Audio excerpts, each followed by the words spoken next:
Ukraine మీద దాడులు చేస్తున్న రష్యా దగ్గర ఆయుధాలు అయిపోతున్నా, సైన్యం అయిపోతున్నా పంపిస్తున్నాడు ఉత్తర కొరియా అధ్యక్షుడు కిమ్. ఇప్పటికే 50,000 మంది సైన్యం వచ్చి రష్యా తరపున పనిచేస్తున్నారు. ఆ విషయాన్ని ఉక్రెయిన్ కొంతమంది సైన్యాన్ని చంపి కొంతమందిని అరెస్ట్ చేసి చూపించింది ప్రపంచానికి. అయినా డోంట్ కేర్ అంటున్నాడు కిమ్. రష్యా మా మిత్రదేశం అంటున్నాడు. రష్యా కూడా ఉత్తర కొరియా మా మిత్రదేశం అంటుంది. ఓపెన్గానే చెప్తున్నారు.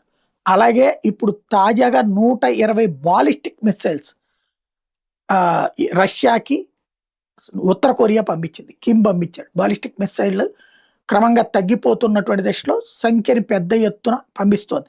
ఉత్తర కొరియా అయితే మేము ఎవరిని లెక్క చేయము, నాశనం చెయ్యాలి దాన్ని, ఉక్రెయిన్ని.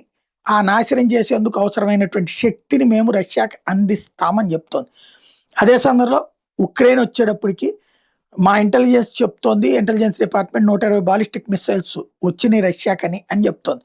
ఇంకోవైపున ఉత్తర కొరియా అయ్యే కాదు, 40 KN-23, KN-24 సంబంధించినటువంటి కూడా పంపించాం మేము అని చెప్తోంది.